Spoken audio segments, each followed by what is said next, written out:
My name is Bella. My student number is S0441017.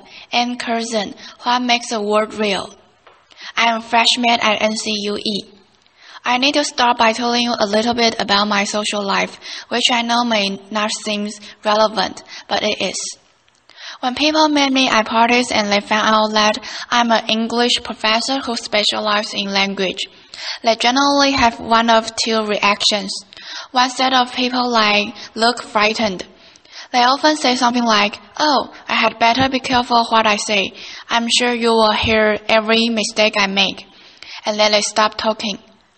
And they wait for me to go away and talk to someone else. The other set of people, their eyes light up, and they say, "You are just the person I want to talk to." And then they tell me about whatever it is they think is going wrong with the English language. A couple of weeks ago, I was at a dinner party and the man to my right started telling me about all the ways that the internet is degrading the English language. He brought up Facebook and he said, "To defend, is that even a real word?" I want to pose that question, what makes the world real? My dinner companion and I both know that the word different means. So when does a new word like different become real? Who has the authority to make those kind of official decisions about words? Anyway, those are the questions I want to talk about today. I think most people, when they say the word is not real, what they mean is it doesn't appear in a standard dictionary.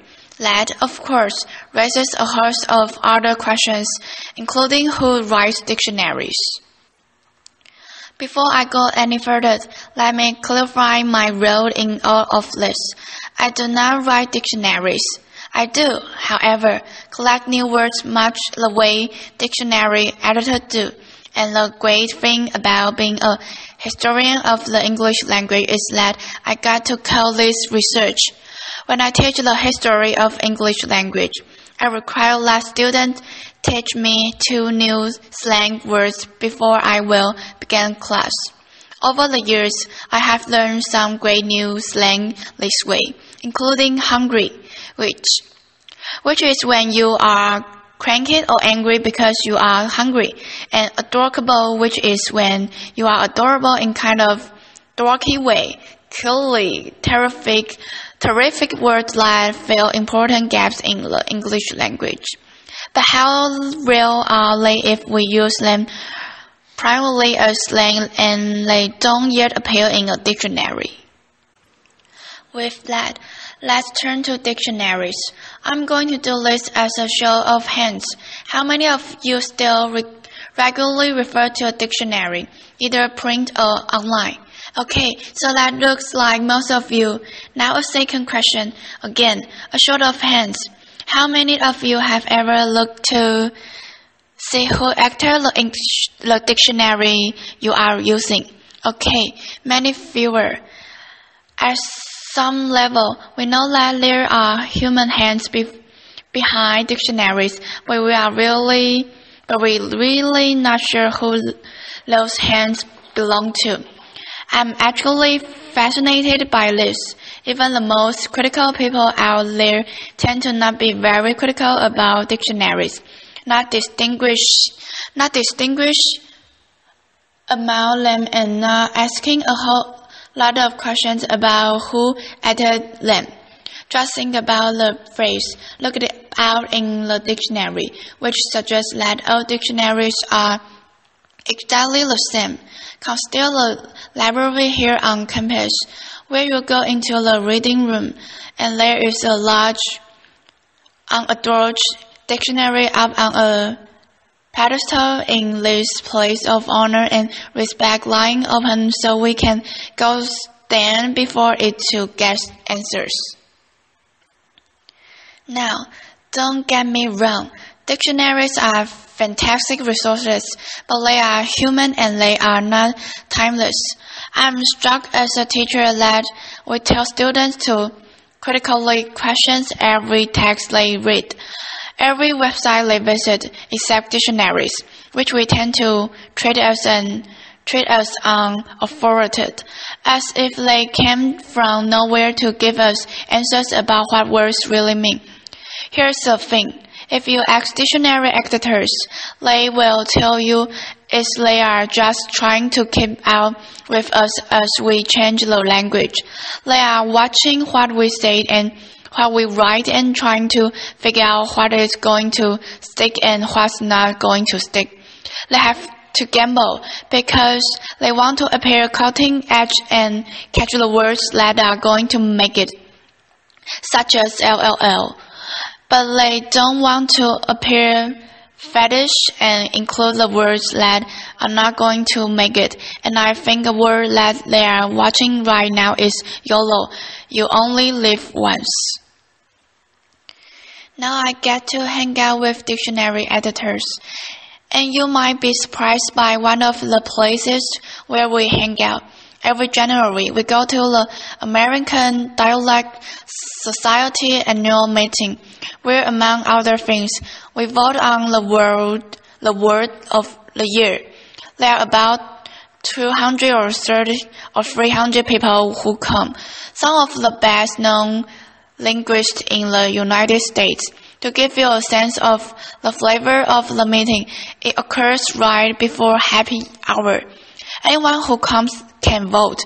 The most important rule is that you can vote with only one hand. In the past, some of the winners have been tweeted in 2009 and hashtag in 2012. Chat was the word of the year in the 2000. Because who knew that a chat was before 2000 and WMD in 2002. Now, we have other categories in which we vote too. And my favorite category is most creative word of the year. Past winners in these categories have included recombination area, which is the Milwaukee airport after security, where you can recombobulate it. You can put your belt back on, put your computer back in your bag, and then and my all-time favorite word that at least vote, which is multitasking. And multitasking is an act of having multiple windows out on your screen, so it looks like you are working when you are actually golfing around on the web. Will all of those words stick? Absolutely not. And we have made some questionable choices. For example, in 2006, when the word of the year was plutoed to mean demoted. But some of the past winners now seems completely unremarkable, such as app and E as a prefix and Google as a verb. Now, a few weeks before we vote, Lake Superior State University issued its list of banished words for the year.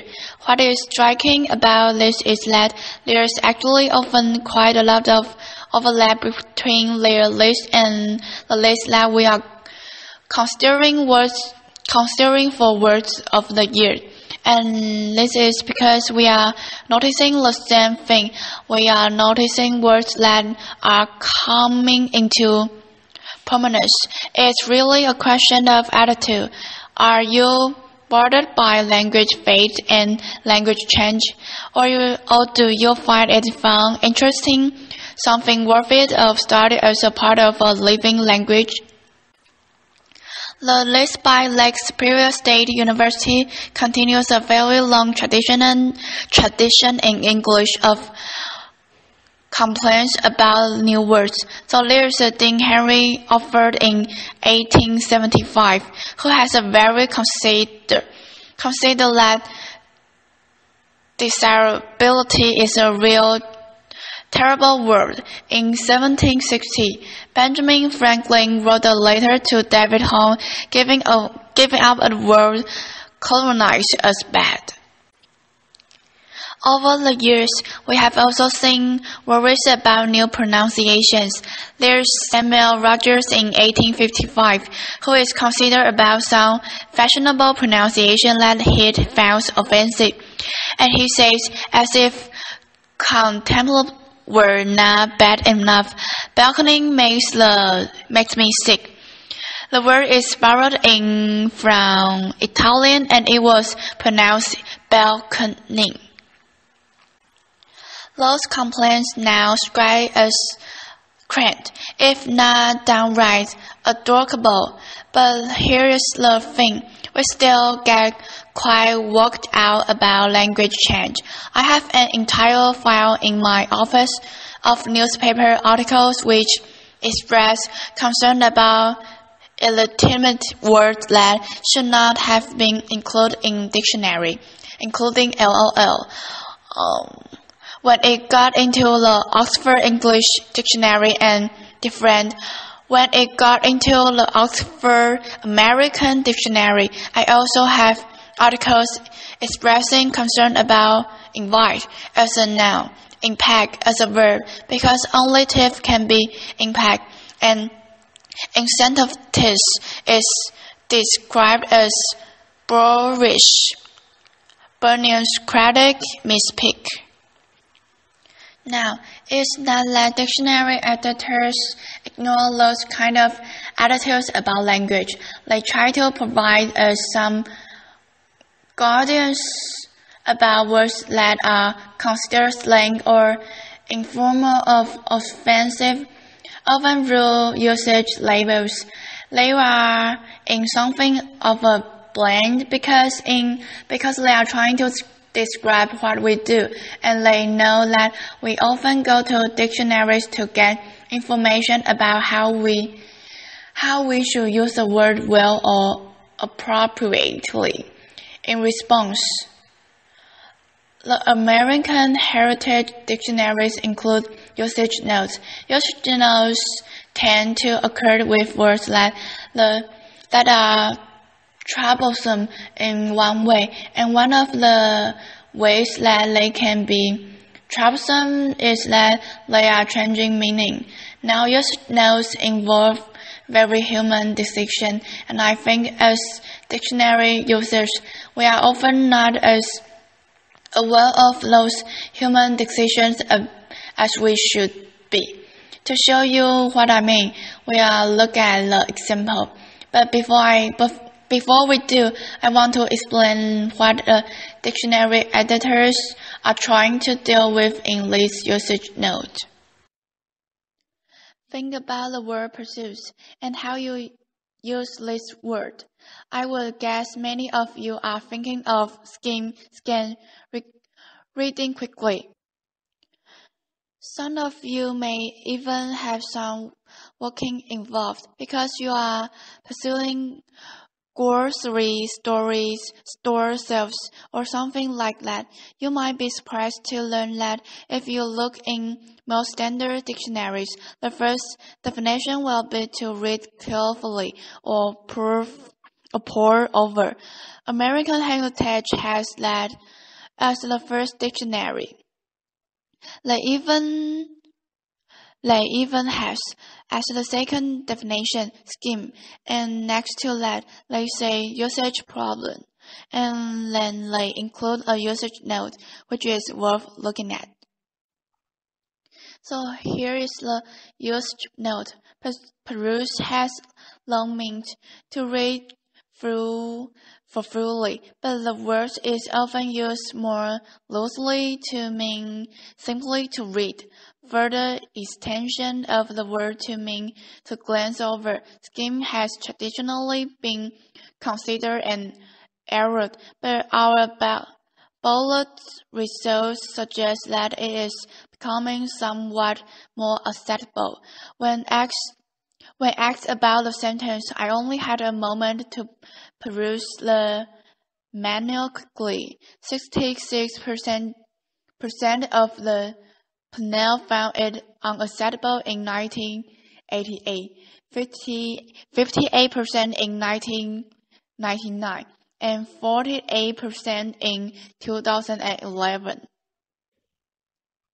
Uh, the used panel that transported of language authorityhood is getting more lentis learners about this. Now, what I hope you are thinking right now is, wait, who's on the used panel, and what should I do with their pronouncements?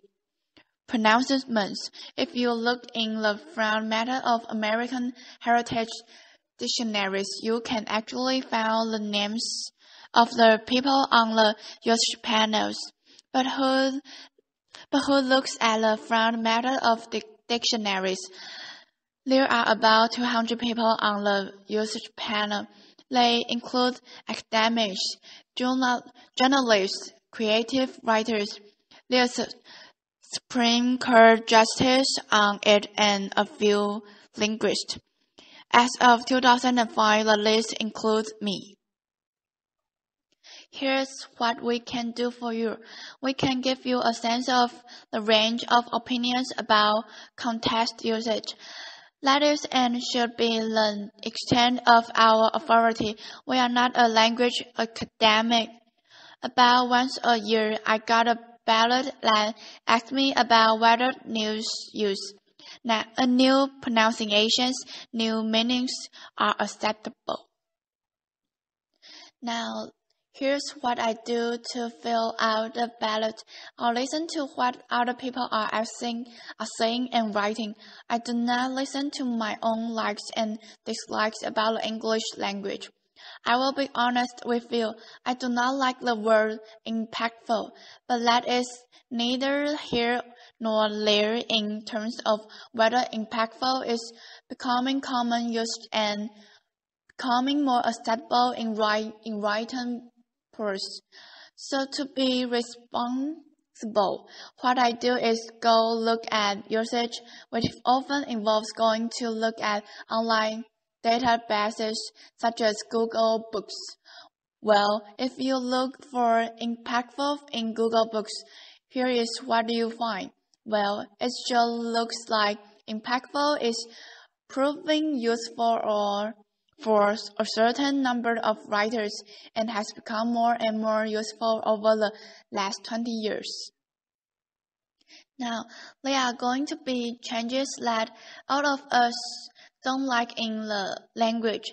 There are going to be changes where you think, really, does the language have to change that way? What I'm saying is, we should be less quick to decide that change is terrible. We should be less quick to impose our likes and dislikes about words on other people. And we should be entirely reluctant to think that the English language is terrible. It's not. It is rich and vibrant and filled with the creativity of the speakers who speak it. In retrospect, we think it is fascinating that the word nice used to mean silly and that the word decimate used to mean to kill 1 in every 10. We think that Ben Franklin was being silly to worry about nice as a verb. Well, you know that we are going to look pretty silly in 100 years for worrying about impact as a verb and invite as a noun. The language is not going to change so fast that we can keep up. Language just doesn't work that way. I hope that what you can do is find language change not worrisome but found as fascinating, just the way dictionary editors do. I hope you can enjoy being part of the creativity that is continually remarking our language and keeping rhapsody. So, how does a word get into a dictionary? It gets in because we use it and we keep using it. And dictionary editors are paying attention to us. If you are thinking, but let all of us decide what the words mean, I would say, yes, it does, and it always has. Dictionaries are a wonderful guide and resources, but there is no objective dictionary authority out there that is the final arbiter about what words mean. If a community of speakers is using a word and knows what it means, it's real. That word might be slangy. That word might be informal, and that word might be a word that you think is illogical or unnecessary. But that word that we are using, that word is real. Thank you.